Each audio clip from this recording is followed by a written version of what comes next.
अनुभवी एवं हाई qualified staff के साथ इफेक्टिव स्टडी एनवायरमेंट देने वाली इंस्टीट्यूट यानी IIN institute, 3rd floor, Gulshan tower, Jai Stambh square, Amravati. संपर्क 76 205 33 664। अब आपके सपनों की उड़ान को पंख लगाएगा IIN।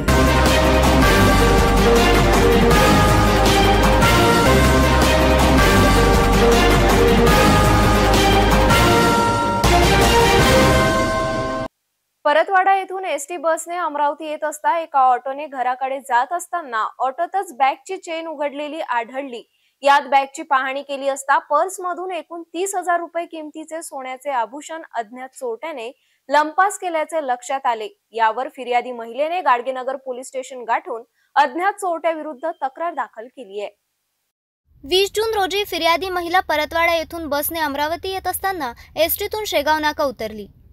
या दरम्यान ती घरी जाण्याकरिता ऑटोमध्ये बसली। काही अंतरावर फिर्यादी महिलेने मोबाईल काढत असताना तिला बॅगची चेन उघडी दिसली।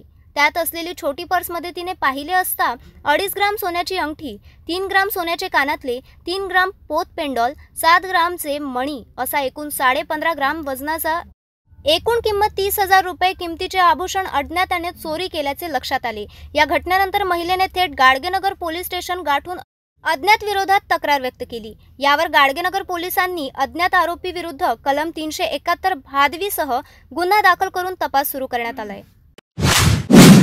22 जूनच्या सकाळी अचानक इतवारा बाजारात असलेल्या फ्रूट मार्केटमध्ये अचानक आग लागून 4 दुकाने बेचिराख झाली। या भीषण आगीत 4 दुकानातील फ्रूट जळाले। नागरिकांनी धाव घेऊन आग विझवण्याचा प्रयत्न केला तर व्यावसायिकाचे लाखोंचे नुकसान झाले। यावर आमच्या सिटी न्यूजने विचारले असता व्यावसायिकाने बोलण्यास टाळले। पावसाळा सुरू असताना पहिल्याच पावसात शहरात आग लागल्याची घटना 22 जूनच्या सकाळी उजेडात आली। अमरावती शहरातील इतवारा बाजारात असलेल्या फ्रूट मार्केटमध्ये अचानक एका फ्रूट गोडाऊनला आग लागून शेजारीच असलेल्या 3 फ्रूट गोडाऊन पर्यंत आग पोहोचली।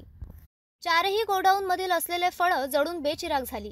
यात अनेक व्यावसायिकांचे लाखोंचे नुकसान झाले। आग अज्ञात इस्माने लावली की शॉर्ट सर्किटने आग लागली याची सत्यता अद्यापपर्यंत स्पष्ट होऊ शकली नाही। यावर आमच्या सिटी न्यूज प्रतिनिधीने येथील फ्रूट व्यावसायिकेला विचारणा केली असता त्यांनी सिटी न्यूजकडे प्रतिक्रिया देण्यास टाळले।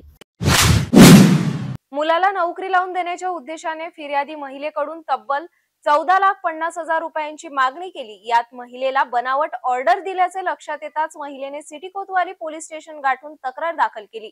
यात पोलिसांनी अमरावतीसह मुंबई, BDO व असे एकूण 8 जणांविरुद्ध गुन्हे दाखल करण्यात आले। अमरावती राहणाऱ्या फिर्यादी महिलेच्या मुलाला नोकरी लावून देण्याच्या उद्देशाने अमरावतीत राहणाऱ्या इसम आणि महिलेने नोकरीच्या पदासाठी बोलणी केली। यात फिर्यादी महिलेसोबत आरोपीची आधीपासूनच ओळख असल्याने त्याच्यावर तिचा विश्वास बसला। फिर्यादी महिलेने आरोपीला रूपकला अपार्टमेंट येथील फ्लॅट नंबर 12 खापर्डे बगीचा येथे 14,50,000 टप्प्याटप्प्याने दिलेत। काही दिवसांनी महिलेने नोकरीकरिता विचारणा केली असता तिला मुलाच्या नावाने आयकर विभागाचे बनावट जॉईंट ऑर्डर दिलेत। मात्र हेच ऑर्डर बनावट असल्याचे लक्षात येताच महिलेने 1 सप्टेंबर 2019 वर्षी सिटी कोतवाली पोलीस स्टेशन गाठले। यात सिटी कोतवाली पोलिसांनी पूर्ण चौकशी अंती 21 जून 2024 रोजी 8 जणांविरुद्ध गुन्हे दाखल केलेत। यात शेगाव रहाटगाव मार्गावरील अंबा भगवान अपार्टमेंट राहणारे संदीप रमेश बाजड यांच्यासोबत असलेली एक महिला, नसीरुल्ला शाह राहणार अमरावती, कामिल मोहसिन, नीरज पांडा कदम राहणार खार रोड मुंबई आणि एक BDO असे 8 जणांविरुद्ध कलम 420, 465, 468, 471, 120B अंतर्गत गुन्हे दाखल केले आहेत। आता या प्रकरणाचा सिटी कोतवाली पोलीस उपनिरीक्षक अजय यादव तपासात लागले आहेत। देशातील नीट परीक्षा घोटाळा प्रकरण आता दूरपर्यंत गाजत आहे। अशात देशातील अनेक राजकीय पक्ष संघटना रस्त्यावर उतरून आंदोलन करीत आहेत। असेच आंदोलन शहरातील राजकमल चौकात अनेक संघटना वतीने आंदोलन करण्यात आले। आंदोलन दरम्यान मोदी सरकार विरोधात घोषणा देण्यात आल्या। देश पातळीवर सर्वात मोठा गाजणारा मुद्दा म्हणजेच नीट परीक्षा घोटाळ्याचा। या परीक्षेतील घोटाळ्यामुळे अनेक विद्यार्थ्यांचे नुकसान झाले। अनेक विद्यार्थ्यांना 720 पैकी 720 मार्क्स मिळाल्याने आता देशभरात केंद्र सरकार विरोधात नाराजी व्यक्त केली जात आहे। अशात आता देशभरातील विद्यार्थी आक्रमक भूमिका घेत आहेत। कुठे आंदोलने तर कुठे सरकारचा निषेध केला जातोय। असेच आंदोलन 22 जूनच्या दुपारी अमरावती शहरातील राजकमल चौकात करण्यात आले। NSUI संघटना, नवजागरण मनीषी क्रांतिकारी स्मरण समिती, NCP विद्यार्थी संघटना, उभाटा युवा सेना, उभाटा विद्यार्थी संघटना, Sambhaji brigade, Bhim army, AICF आदि संघटनांनी सहभाग घेतलाय। नीट पर कुछ तो बोलो, पीएम मोदी कुछ तो बोलो। नीट पर कुछ तो बोलो, पीएम मोदी कुछ तो बोलो।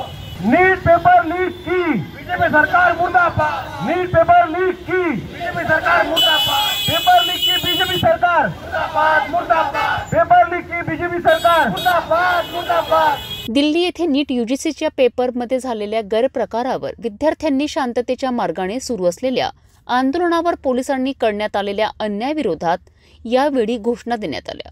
मोदी सरकार होश में आओ, होश में आओ, होश में आओ। नालायक सरकार होश में आओ, होश में आओ, होश में आओ। नालायक सरकार होश में आओ, होश में आओ, होश में आओ। मोदी सरकार होश में आओ, होश में आओ, होश में आओ। राजकमल चौकात यावेळी केंद्र सरकार विरोधात घोषणा देऊन केंद्र सरकारचा निषेध व्यक्त करण्यात आला।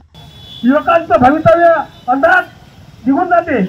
जवळपास काही विद्यार्थ्यांचे आयुष्य बर्बाद होऊन जातात, वय निघून जाते, नोकऱ्या लागत नाहीत। आणि अशा अवस्थेमध्ये जेव्हा युवक प्रचंड मेहनत अभ्यास करतो आणि ज्यावेळेस हातात तोंडाशी आलेला परीक्षेचा वेळ, ज्यावेळेस परीक्षा रद्द घेतली जाते आणि त्यामध्ये भ्रष्टाचार केला जातो, तर खऱ्या अर्थानं मला वाटतं की हा भ्रष्टाचार नसून युवकांच्या जीवनाशी केलेला खेळ आहे।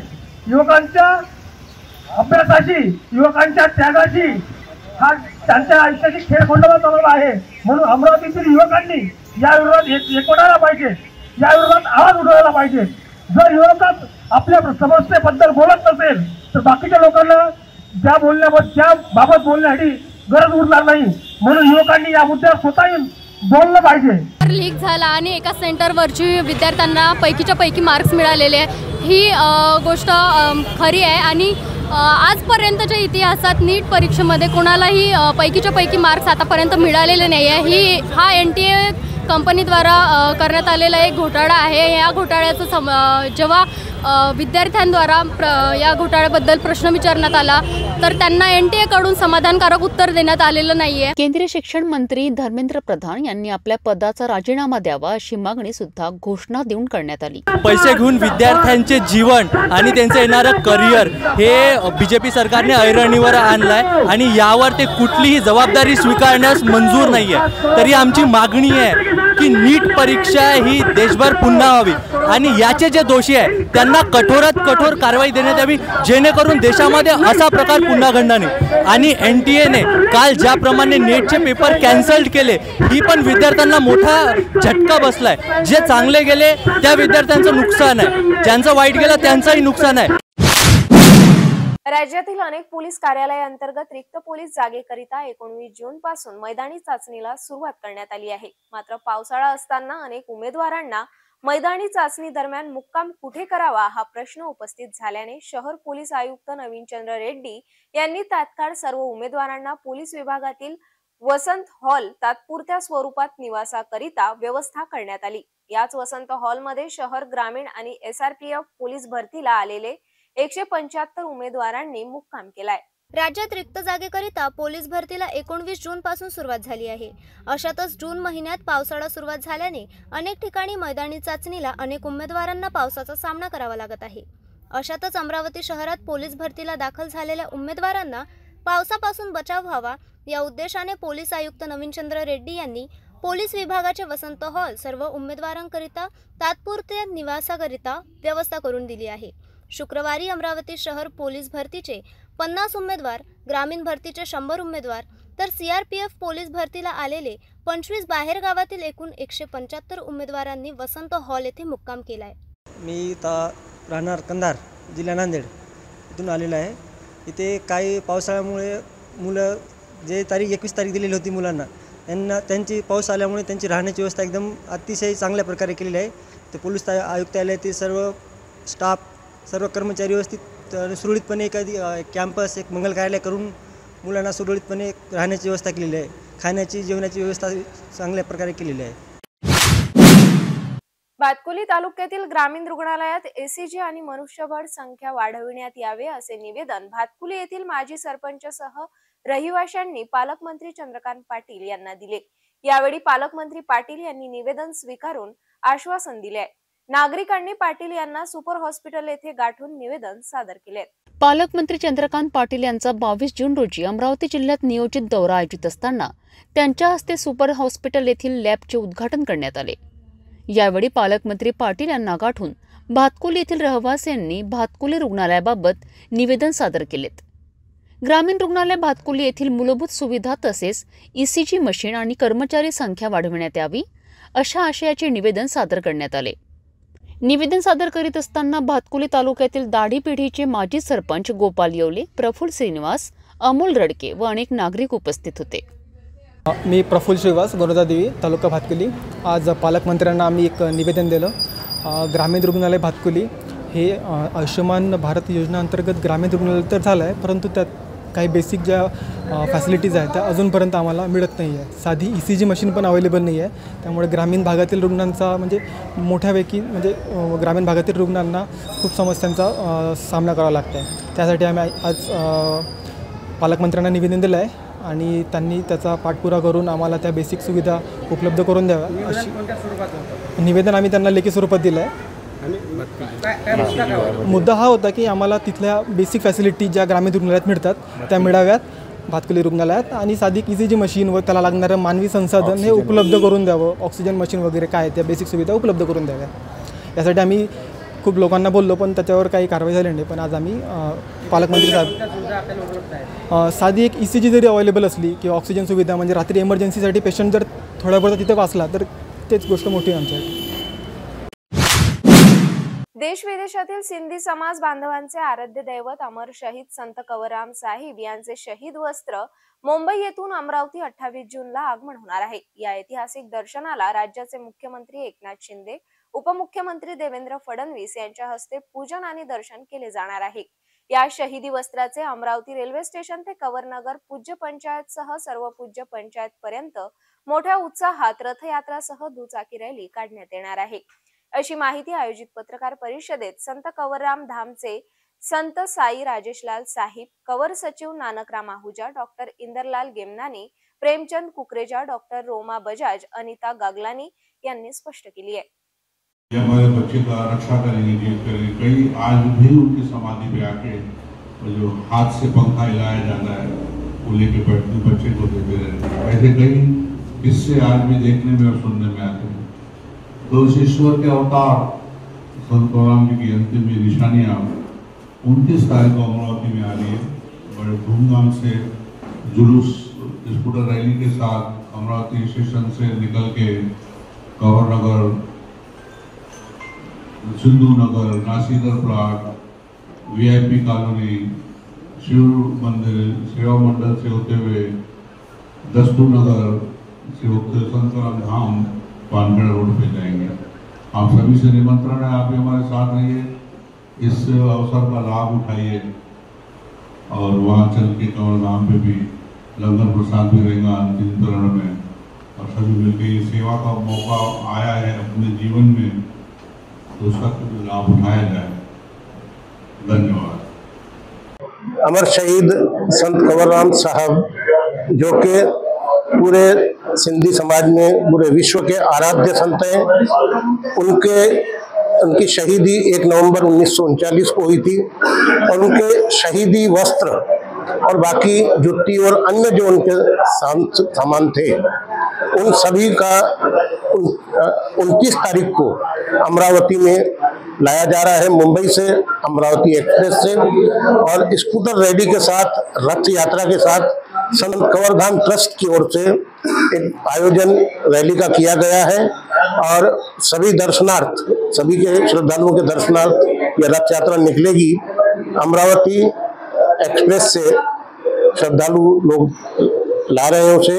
26 को हम यहाँ से निकलेंगे साईं जन के मार्गदर्शन में, और वहाँ से 29 को जैसे रैली निकलेगी, स्कूटर रैली भी रहेगी, इसमें माताएं बहनें भी रहेंगी, युवा साथी रहेंगे, संत कवरराम सेवा संकल्प हो, सिंधु नगर बॉयज हो, सिंधी महिला समाज हो, इस तरीके के सभी जितने भी पंचायत है, पूज्य कवरनगर पंचायत, पूज्य रामपुरी पंचायत, बन्नेरा पंचायत, सभी पंचायत के लोग इसमें शामिल हो रहे हैं.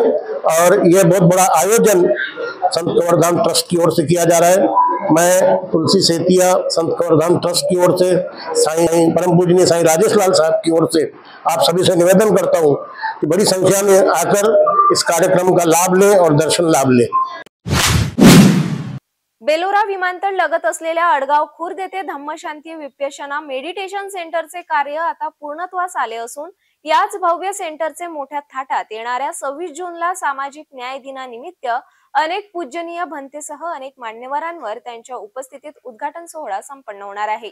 या उद्घाटन सोहळ्याला बौद्ध बांधवांसह इतर नागरिकांनी उपस्थित राहावे असे आवाहन संस्थेचे अध्यक्ष कार्यक्रमाचे आयोजक कैलास मोरे यांनी केले आहे। येणाऱ्या 26 जूनला धम्मशांती विपश्यना सेंटरचं भव्य दिव्य असं उद्घाटन सोहळा अडगाव खुर्द बेलोरा येथे होत आहे। या कार्यक्रमाचं वैशिष्ट्य असं आहे की हे धम्मशांती विपश्यना सेंटर 26 जून पासून सर्वांसाठी ओपन होणार आहे। या कार्यक्रमाला या विपश्यना सेंटरसाठी BC डोंगरे साहेबांनी 4 एकर शेती दिली होती। आज त्यांच्या या दानामुळे आज त्या ठिकाणी भव्य दिव्य अशी वास्तू निर्माण झाली आणि त्याचा फायदा सर्व लोकांना होईल। कारण जीवनात आलं तर काही ना काही दान पारमिता असते आणि आपण आपल्या जीवनात ज्यांनी विपश्यना केली त्यांचं जीवन सफल झालं। त्यासाठी मी आपल्या जीवनात आलो, माझ्यामुळे जर 100 लोकांचं जीवन 1000 लोकांचं जीवन सफल होईल ते जीवनात कार्य म्हणजे विपश्यना सेंटरची उभारणी। त्यासाठी या ठिकाणी भंतेगण, बाहेरगावचे VIP लोक आणि सर्व अडगाववासी, पंचशील महिला मंडळ, सिद्धार्थ महिला मंडळ आणि आमचे सर्व मैत्री मंडळ हे सर्व त्याचे प्रयास करत आहे। 26 जूनला मी सर्वांना आवाहन करतो की आपण त्या कार्यक्रमाला सकाळी 9 वाजता अडगाव खुर्द इथं येऊन या विपश्यना सेंटरच्या उद्घाटन सोहळ्यात आपण हजेरी लावावी हीच विनंती। जय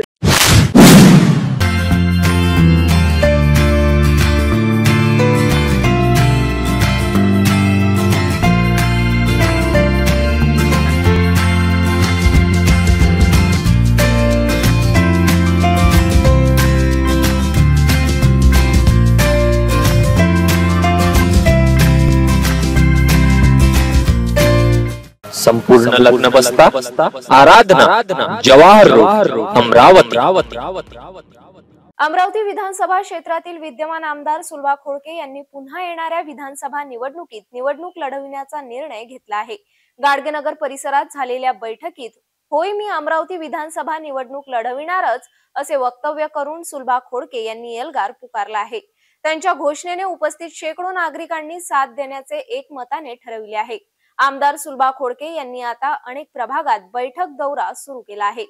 अमरावती विधानसभा मतदारसंघाचे आमदार सुलभा खोडके यांनी आता पुन्हा अमरावती विधानसभा क्षेत्रात झंझावती दौऱ्याला सुरुवात केली आहे। त्यांची पहिलीच बैठक शुक्रवारी 21 जूनला गाडगेनगर प्रभागापासून सुरू झाली आहे। राष्ट्रसंत तुकडोजी महाराज मंदिर, राधानगर, गाडगेनगर, राठीनगर, श्रीरामनगर, नारायणनगर, ITI कॉलनी, कांतानगर, विसावा कॉलनी, परांजपे कॉलनी, ख्रिस्त कॉलनी, रिद्धिसिद्धी अपार्टमेंट या परिसरातील मित्रमंडळ व सहकारी व नागरिकांच्या भेटी घेऊन बैठका आयोजित करण्यात आल्या। यावेळी स्थानिक नागरिकांनी सुद्धा आपले विचार व्यक्त करताना गेल्या 4 वर्षात झालेल्या विकास कामांबद्दल आमदार सुलभा खोडके यांचे अभिनंदन केलेत। विकासाची ही शृंखला अबाधित राहण्यासाठी आमदार सुलभा खोडके यांना पूर्णपणे साथ राहणार असल्याचा निर्धार नागरिकांनी व्यक्त केला। राष्ट्रवादी काँग्रेसचे प्रदेश उपाध्यक्ष संजय खोडके यांनी सुद्धा सर्व समाज घटकांसोबत घेऊन आपल्याला पुढे जायचे आहे, त्यामुळे आगामी दिशा व वाटचाल ठरवण्यासाठी आपले सहकार्य व मत जाणून घेणे व आपल्या माणसांना विश्वासात घेणे महत्त्वाचे आहे। त्यामुळे सर्वांमध्ये सुसंवाद व समन्वय साधण्यासाठी प्रभागाच्या मीटिंग बोलावण्यात आले असल्याचे मार्गदर्शन संजय खोडके यांनी केले। पहिल्याच बैठकीला स्थानिक प्रभागवासियांचा उत्तम असा प्रतिसाद लाभला। यावेळी आमदार सुलभा खोडके यांनी स्थानिकांच्या शंका कुशकांचे निरसन करीत होय मी अमरावती विधानसभा मतदारसंघ लढवणारच असा निर्धार व्यक्त केला। लोकसभा निवडणूक संपल्यानंतर आता खासदार बळवंत वानखडे यांना जिल्हाधिकारी कार्यालयाजवळ असलेले खासदार कार्यालय न मिळाल्याने अखेर संतापात माजी पालकमंत्री यशोमती ठाकूरसह खासदार बळवंत वानखडे आणि काँग्रेस कार्यकर्त्यांनी चक्क कार्यालयाचे कुलूप तोडून आत प्रवेश केला। याआधीच हेच कार्यालय माजी खासदार नवनीत राणा यांच्या ताब्यात होते, मात्र त्यांचा पराजय झाल्याने आता या कार्यालय नवनिर्वाचित खासदार बळवंत वानखडे यांना मिळणे गरजेचे असताना मोठा विलंब झाल्याने काँग्रेस पदाधिकाऱ्यांनी शनिवारी कार्यालय ताब्यात घेण्यासाठी चांगलाच रोष व्यक्त केलाय. अमरावती लोकसभा निवडणूक आता संपली. आता मात्र अमरावतीचे जिल्हाधिकारी कार्यालयाजवळ असलेले खासदार संपर्क कार्यालयासाठी रणांगण पेटल्याचे शनिवारी घडलेल्या प्रसंगावरून दिसून आले. जिल्हाधिकारी कार्यालयाजवळ असलेले खासदार कार्यालय आधी माजी खासदार नवनीत राणा यांच्या ताब्यात होते. मात्र त्या पराजित झाल्यावर तेच कार्यालय नवनिर्वाचित खासदार बळवंत वानखडे यांच्या ताब्यात देणे आवश्यक होते. कार्यालयाजवळ असलेले खासदार कार्यालय ताब्यात देण्यात यावे या मागणीसाठी वारंवार जिल्हाधिकारी यांच्याकडे पत्रव्यवहार भेटून विनंती करण्यात आली. मात्र वारंवार विनंती करूनही खासदार कार्यालयाचा ताबा न दिल्याने शनिवारी खासदार बळवंत वानखडे, माजी राज्यमंत्री आमदार यशोमती ठाकूर यांच्यासह काँग्रेसच्या कार्यकर्त्यांनी जिल्हाधिकारी यांची भेट घेत कार्यालय ताब्यात देण्याची विनंती केली. परंतु जिल्हाधिकारी यांनी कार्यालय ताब्यात न दिल्याने आमदार यशोमती ठाकूर यांनी आक्रमक होत जिल्हाधिकारी कार्यालयात पालकमंत्री चंद्रकांत पाटील यांची बैठक सुरू असताना त्यांच्या बैठकीत थेट प्रवेश करून नहीं चलेंगी, तानाशाही नहीं चलेंगी अशा घोषणा देण्यात आल्याने चांगलीच तारांबळ उडाली. अरे नहीं चलेगी, नहीं चलेगी, तानाशाही नहीं चलेगी, अरे नहीं चलेगी, नहीं चलेगी, तानाशाही नहीं चलेगी, नहीं चलेगी, नहीं चलेगी, तानाशाही नहीं चलेगी, नहीं चलेगी, नहीं चलेगी, तानाशाही नहीं चलेगी, नहीं चलेगी, नहीं चलेगी, तानाशाही नहीं चलेगी, नहीं चलेगी, नहीं चलेगी, तानाशाही नहीं चलेगी. यानंतर आपला मोर्चा खासदार कार्यालयाकडे वळवीत जोरदार घोषणाबाजी करत खासदार कार्यालयाचे कुलूप तोडून कार्यालयात ताब्यात घेतले.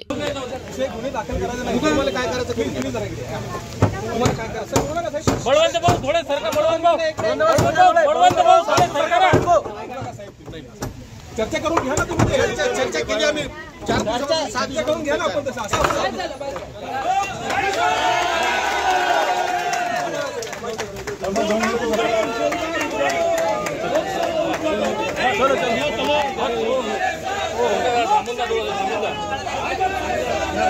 यावेळी घोषणाबाजी सुद्धा करण्यात आली. अमरावतीचे जिल्हाधिकारी व पोलीस आयुक्त भाजपा सरकारच्या दबावात काम करीत असल्याचा आरोप यावेळी खासदार बळवंत वानखडे व आमदार यशोमती ठाकूर यांनी केला. हे प्रशासन आणि हे जे सरकार आहे हे खूप जास्त दडपशाही करत आहे. सन्मान्य खासदार साहेब या ठिकाणी आहेत आणि त्यांनी पत्र दिलं होतं 1 महिना आधी, निवडणूक झाल्या पत्र दिलं होतं की मला हे देण्यात यावं ऑफिस, कारण ह्याच्या आधीचा खासदार या ठिकाणी बसत होते. पण त्यांनी ते देण्यास नकार, म्हणजे लेखी नकार नाही दिला पण दिरंगाई केली आणि आता वेगळ्या विषयावर लांबवायचा प्रयत्न होता. सर्टिफिकेट द्यायला पण 3 तास केले.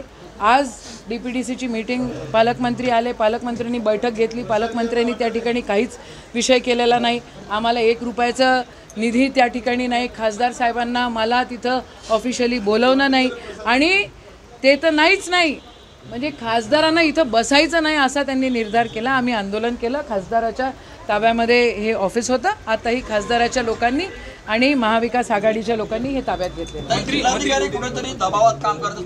हो बिलकुल, जिल्हाधिकाऱ्यांवर खूप प्रेशर सगळेजण करतात जे सत्तेत आहे ते, आणि त्यांना आणि कमिशनरांना पण काम करू देत नाही असा माझा मागच्या 1 वर्षाचा अनुभव आहे. या संदर्भात पालकमंत्र्यांनी काही बीज बचाव करण्याचा नाही, त्यांनी चाबी द्यावी. त्यांनी चाबी दिली असती तर आम्ही नसतं केलं. अजूनपर्यंत आम्हाला म्हणणं होतं की तुम्ही तोडू नका. का नाही तोडायचं? सूत्रांकडून मिळालेल्या माहितीवरनं हेच कार्यालय माजी खासदारांनी राज्यसभा खासदारांना देण्यात यावं अशी मागणी केल्याने कार्यालय खासदार बळवंत वानखडे यांना देण्यास विलंब केला अशी माहिती समोर येत आहे. 5 तारखेला आम्ही या ऑफिसच्या बाबतीतला चाबी देण्याच्या बाबतीत अर्ज केला आणि हा विषय असा आहे की हे जे ऑफिस आहे हे ऑफिस याच्या अगोदर गवई साहेब वापरत होते, अडसूळ साहेब वापरत होते, त्याच्यानंतर नवनीत राणा वापरत होती. म्हणजे नियमित हे खासदारांसाठी ऑफिस आहे आणि खासदारांसाठी मी निवडून आल्यानंतर मला चाबी देत नव्हते, विनंती करत होतो, वारंवार ते टाळाटाळ करत होते. म्हणून आम्ही आज हा पवित्रा उचलून टाळतो. 22 जूनला खासदार दालनावर घडलेल्या राडा प्रकरणानंतर आमदार बच्चू कडू यांची भूमिका खासदार बळवंत वानखडे यांच्या बाजूने दिसून आली.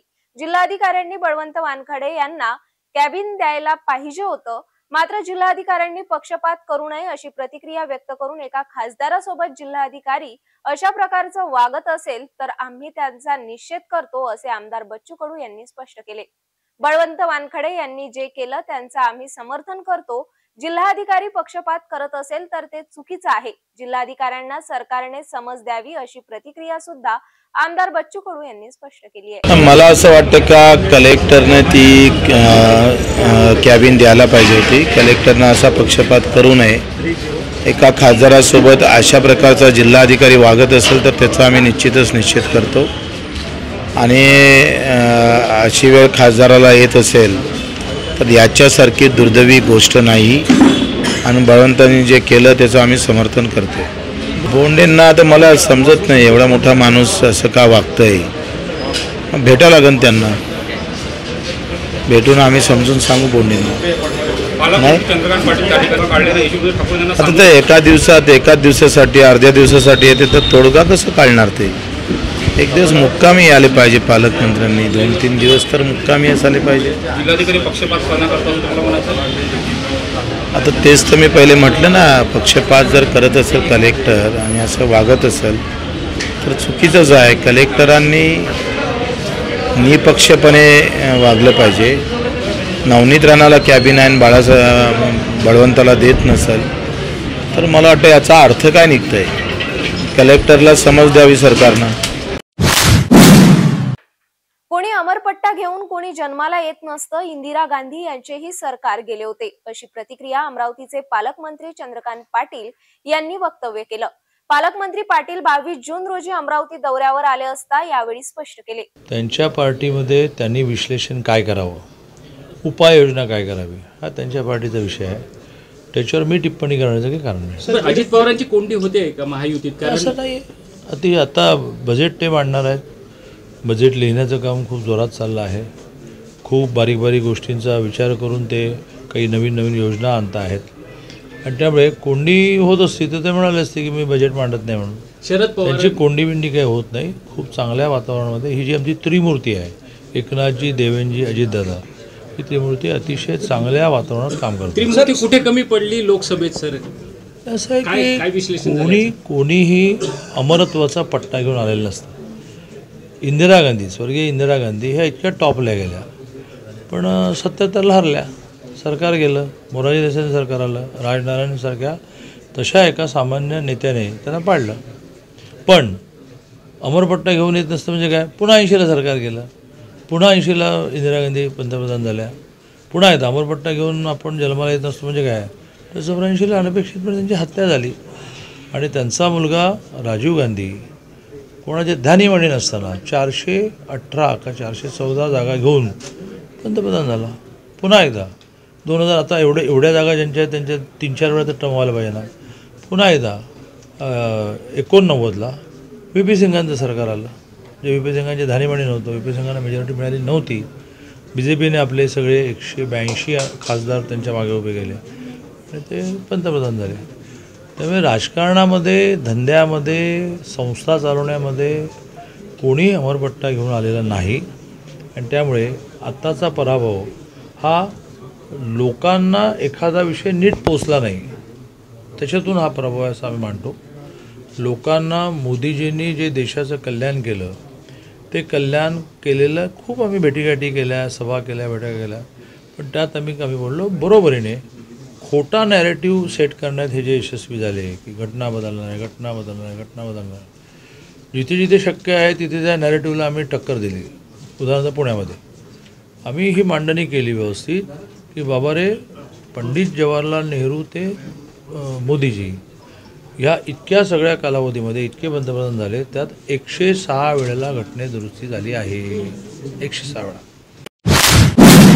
माजी राज्यमंत्री ॲडव्होकेट यशोमती ठाकूर यांच्यावर सुद्धा टीका केली आहे। यशोमती यांची भाषा काँग्रेसचे बडे नेते पृथ्वीराज चव्हाण आणि इतरांच्या शैलीसारखे नाही, मात्र तिची शैली मला आवडली नाही आणि तिचे बोलण्याची पद्धतही बरोबर नाही असे स्पष्ट करून अजित पवार यांची सुद्धा आपल्या प्रतिक्रियेत पाठराखण केली आहे।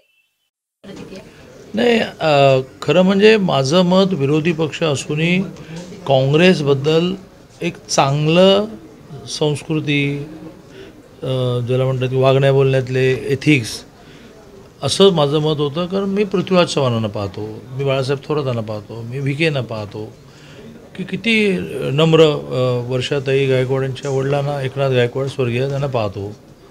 पण हे काही नवीनच रूप आहे. परवा त्या प्रणती शिंदे सोलापूरला मी पालकमंत्री म्हणून गेलो, त्या बैठकीत आल्या, त्या आल्या त्याच यशोमतीताईंसारख्या तंत्रणात आल्या, मला निमंत्रण नाही. म्हटलं असं नाही आहे ताई, ही आढावा बैठक आहे.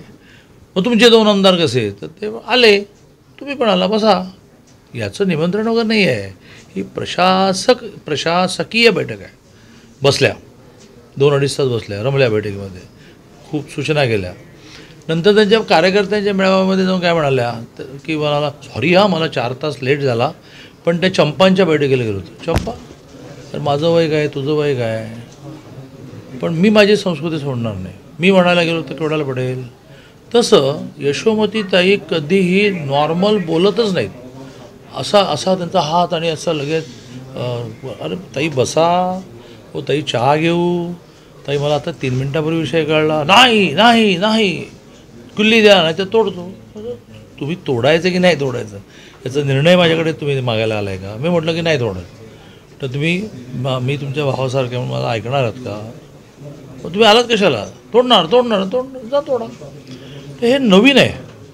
हां, नाना पटोलेंच्या बाबतीत ते अधूनमधून घडतं आहे. पण आम्ही पाहिलं सुनील केदार, आम्ही पाहिले भाऊसाहेब केदार, आम्ही पाहिले भाऊसाहेब मुळीक, आम्ही पाहिलं भाऊसाहेबांचा मुलगा जो माझ्यावर विधान परिषद होता, हां राजेंद्र मुळीक आमच्यावर होता विधान परिषदेमध्ये. आम्ही पाहिले दर्डा, राजेंद्र दर्डा शिक्षण मंत्री होते.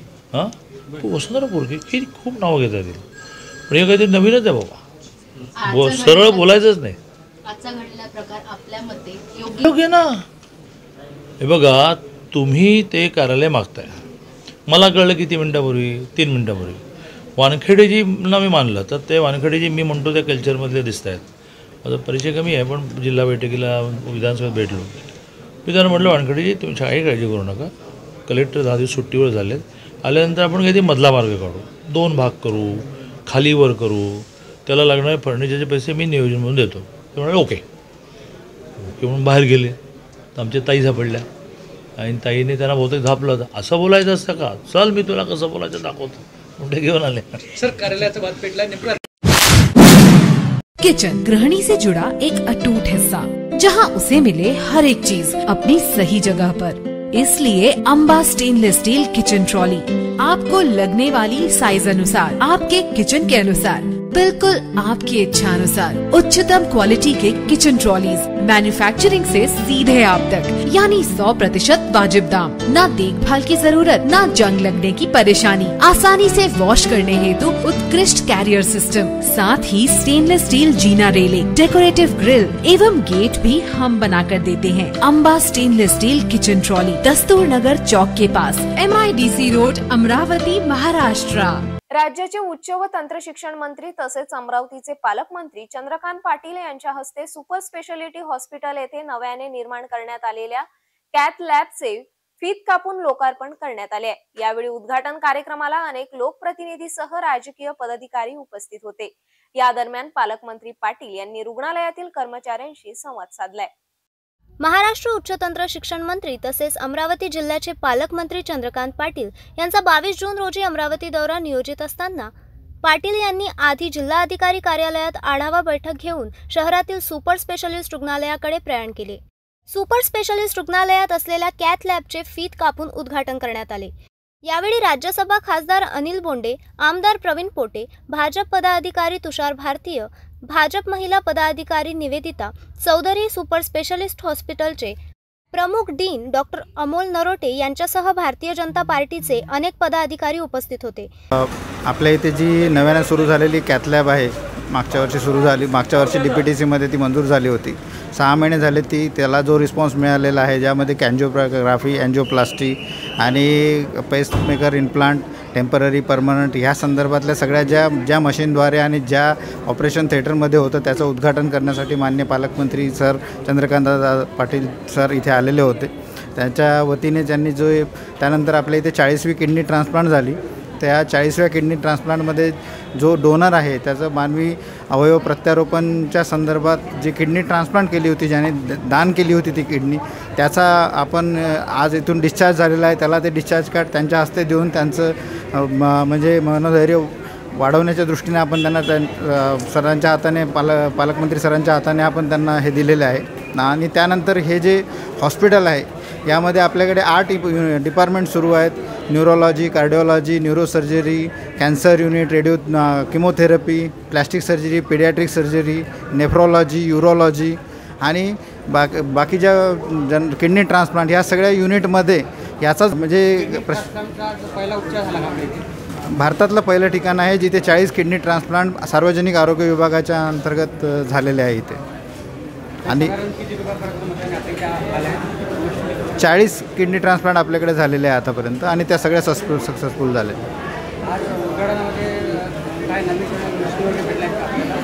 या वर्षी आपण आता प्रपोज केलेलं आहे की कार्डियक सर्जरी युनिट आपल्याला मिळावं म्हणून, MRI मशीन मिळावी म्हणून, ब्लड बँक मिळावी म्हणून.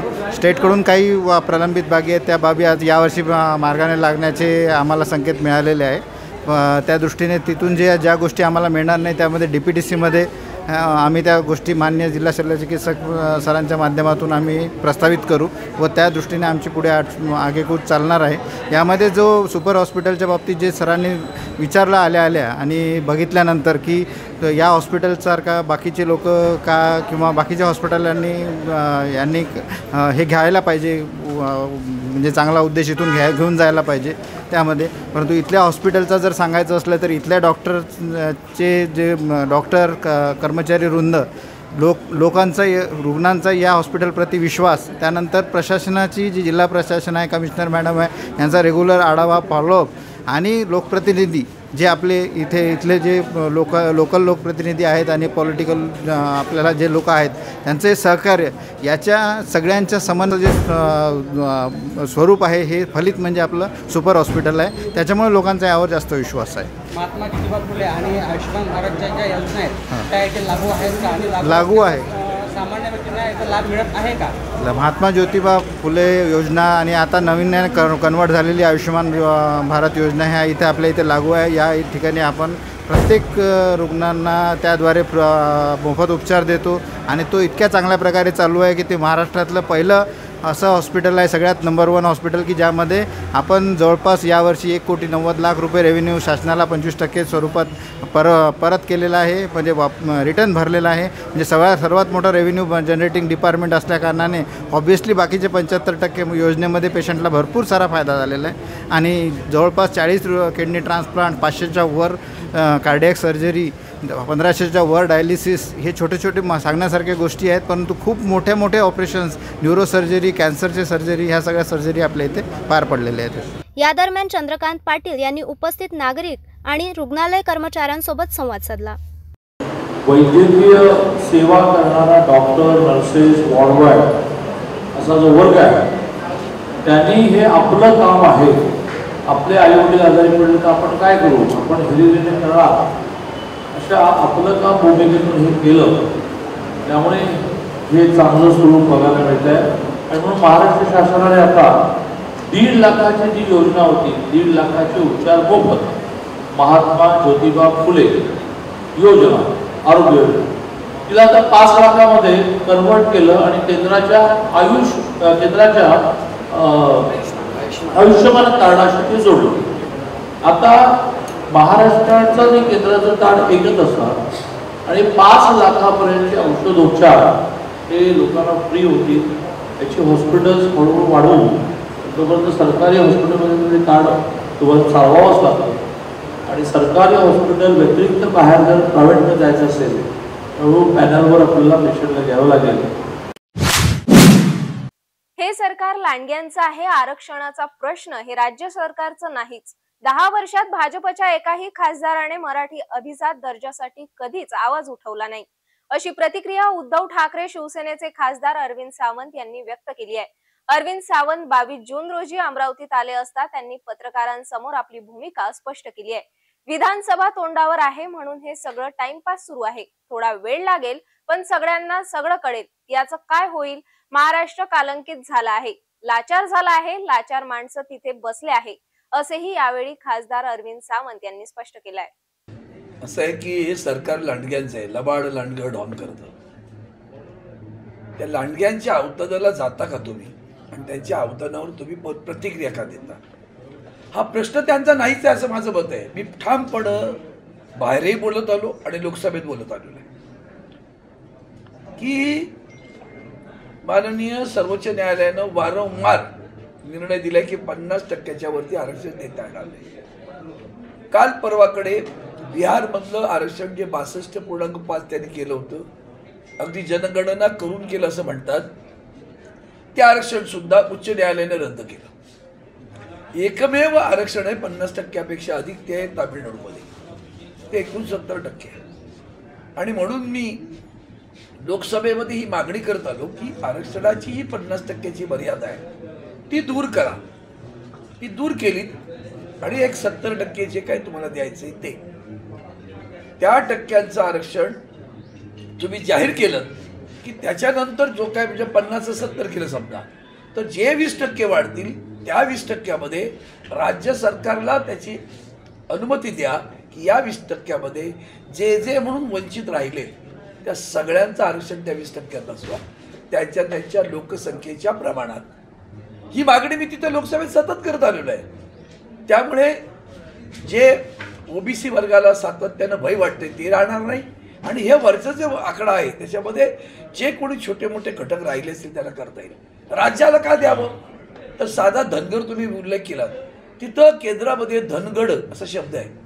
तर धनगड आणि धनगर, ड आणि र या एका अक्षरासाठी ते आजवर दिलं गेलं नाही.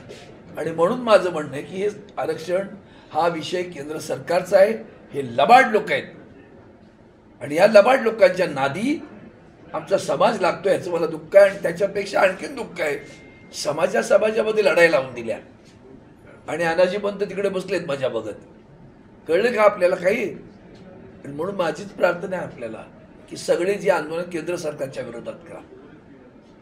यांनी कधी म्हटलं का एखादी तरी की आमच्या अखत्यारीत येत नाही? हे सातत्यानं खोटा बोलत आलेत. एकदा नव्हे, 50 वेळा सुप्रीम कोर्टाने निर्णय दिलेला आहे तो, तरी सुद्धा पुन्हा पुन्हा तेच ते ढोंग करतात. आणि म्हणून या सरकारबद्दल जितकं बोलावं तितकं दुर्दैव आहे की महाराष्ट्रातील जनता आत्ता या सगळ्यांनी इतकं वाईट प्रकरण करून ठेवलं की प्रत्येकजण जातीत अडकला. या निवडणुकीत पण पाहतो मी, म्हणजे जे सरकारमध्ये आहेत ज्यांचं सरकार काम नाही करत पण तरी सुद्धा निवडून आलाय का? तर आमच्या समाजाचं आहे. त्याला बुरं काढायला तोंड उडायला मिळतं का? बघा लोकसभेत गेल्यानंतर गेल्या 10 वर्षात तुम्ही एक अनुभव दाखवा भारतीय जनता पार्टीच्या कुठल्याही खासदारानं मराठी भाषेला अभिजात भाषेचा दर्जा द्या यासाठी कधी आवाज उठवलाय का? बघा. आरक्षणांबद्दल आवाज उठवलाय का? बघा. कळेल ना तुम्हाला. मुख्य प्राणी आहेत सगळे तिकडे जाणारे. म्हणून तुम्हाला सांगतोय की हे आंदोलन केंद्र सरकारच्या विरोधात व्हायला पाहिजे असं माझं मत आहे. वडाळी पोहरा वनपरिक्षेत्रात सध्या दाट हिरवीगार वनस्पती दाटलेली असल्याने अनेक जंगली जनावरांची संख्या सुद्धा वाढतच आहे. अशातच पोहरा जंगलात राष्ट्रीय पक्षी समजल्या जाणाऱ्या मोराची अज्ञातांनी शिकार केली आहे. एवढंच नव्हे तर याच ठिकाणी मोराला भाजून पार्टी केल्याने वनपरिक्षेत्रात एकच खळबळ उडाली. या घटनेत आता पंचनामा करण्यात आला असून वन अधिकाऱ्यांनी अज्ञात विरोधात वनगुन्हा दाखल करून शोध कामाला आता सुरुवात करण्यात आली आहे. मात्र याच वनपरिक्षेत्रात वन अधिकारीचे दुर्लक्ष होत असल्याचे स्पष्ट होत आहे.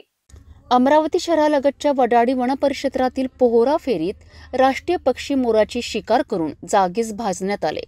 या प्रकरणाची माहिती मिळताच वन विभागाच्या पथकाने घटनास्थळी धाव घेत घटनास्थळाचा पंचनामा करून जळालेल्या मोराचे अवशेष बाहेर काढलेत. या प्रकरणी अज्ञात आरोपींविरुद्ध वनगुन्हा दाखल करून तपास सुरू करण्यात आला आहे. वन्यजीव संरक्षण कायद्याअंतर्गत मोरांची शिकार करण्यास 3 ते 7 वर्षाच्या शिक्षेची तरतूद आहे. मात्र वडाळी वनपरिक्षेत्रातील वन विभागाची गस्त पूर्णपणे नगण्य असल्याने या परिसरात शिकारी सक्रिय झाले आहेत. त्यावर वडाळी वन विभाग कोणतीही ठोस कारवाई करत नसल्याचे स्थानिक नागरिक व वन्यजीव प्रेमींनी सांगितलेत. मिळालेल्या माहितीनुसार वडाळीच्या पोहरा रांगेत मोर हा राष्ट्रीय पक्षी मोठ्या प्रमाणात आहे. याच परिसरात पोहरा राऊंड संकुलात एका मोराची शिकार करून जागीच आगीत भाजण्यात आले आहे, ज्यांचे अवशेषही घटनास्थळी दिसलेत. या प्रकरणाची माहिती वडाळी वनपरिक्षेत्र अधिकारी वर्षा हरणे यांना देण्यात आली. माहिती मिळताच वडाळी वनपरिक्षेत्र अधिकारी, वनरक्षक आणि वाईल्ड लाईफ क्राईम सेलचे पथक घटनास्थळी पोहोचलेत. प्रथमदर्शनी इथे मोर भाजल्याचा भास होत होता. वन विभागाच्या पथकाने घटनास्थळाचा पंचनामा करून मोराचे जळालेले अवशेष जप्त करून तपासासाठी पाठवलेत. या प्रकरणाचा तपास गोपनीय पद्धतीने सुरू राहणार असल्याची माहिती वन विभागाने दिली आहे.